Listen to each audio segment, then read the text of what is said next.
मराठवाड्यात विधानसभेची सगळ्यात श्रीमंत निवडणूक ही कोणत्या मतदारसंघात होत असावी?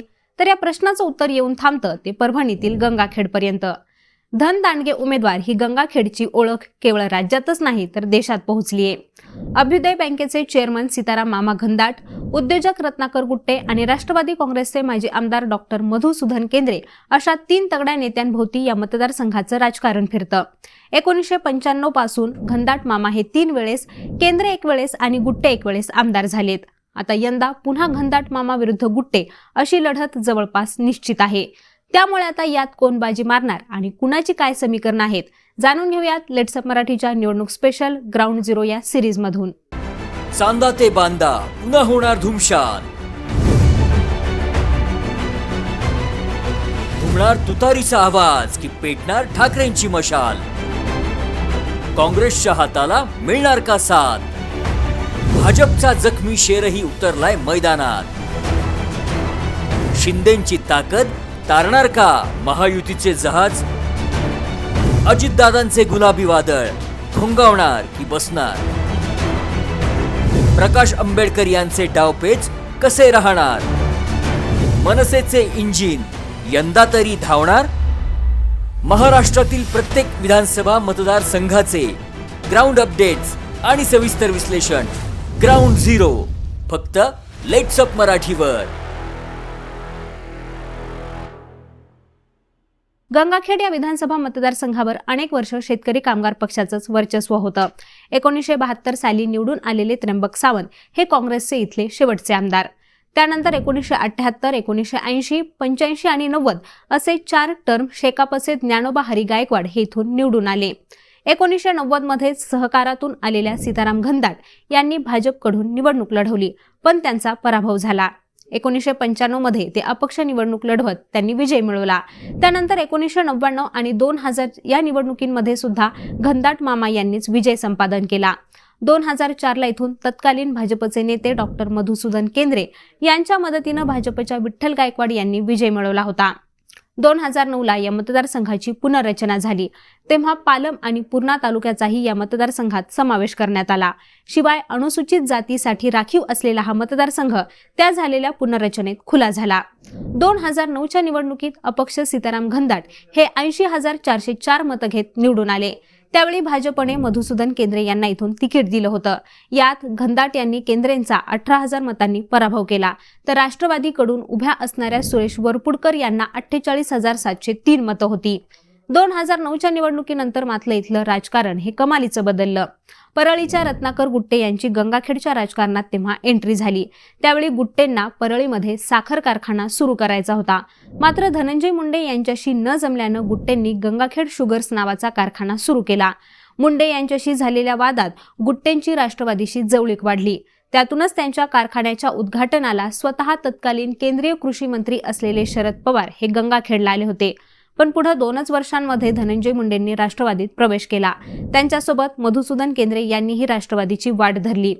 2014च्या विधानसभा निवडणुकीपूर्वी गुट्टेंनी तिकिटासाठी प्रयत्न सुरू केले, पण धनंजय मुंडे यांनी त्यांचं वजन हे केंद्राच्या पारड्यात टाकलं आणि राष्ट्रवादीकडून मधुसूदन केंद्रे हे अधिकृत उमेदवार झाले. शिवाय रत्नाकर गुट्टेंना विधानसभा निवडणूक लढवायचीच असल्यानं त्यांनी भाजप महायुतीशी सलगी वाढवली.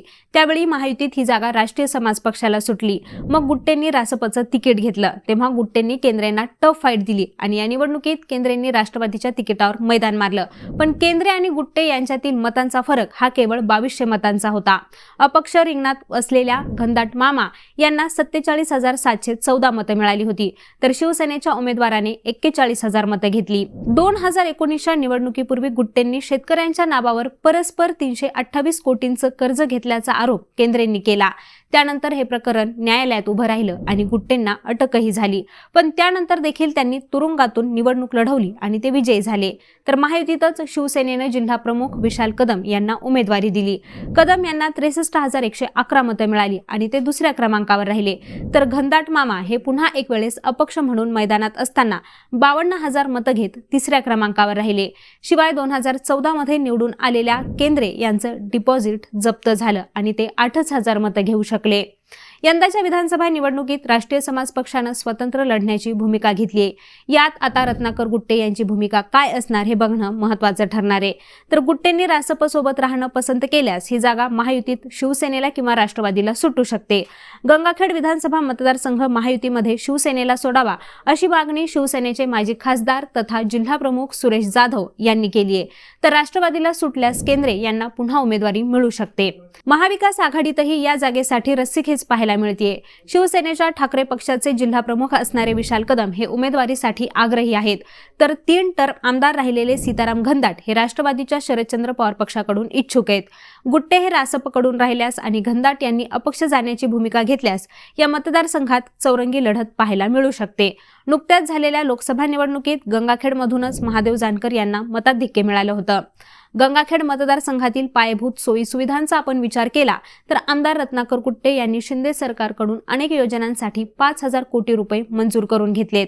प्रत्येक गावात रस्ते, सभागृह, मंदिर, पाईपलाईन आणि पिण्याच्या पाण्याचे प्रश्न मार्गी लावलेत। शिवाय शहरातील शासकीय इमारतींसाठी अनुदान आणत त्यांची कामही आता पूर्णत्वास जात आहेत।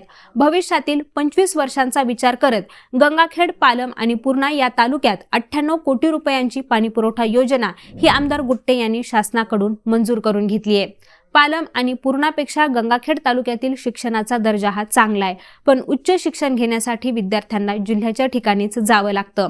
या मतदारसंघात 70 ते 80 हजार अशी वंजारी समाजाची निर्णायक मतं आहेत। विद्यमान आमदार रत्नाकर गुट्टे हे स्वतः वंजारी समाजातून येतात।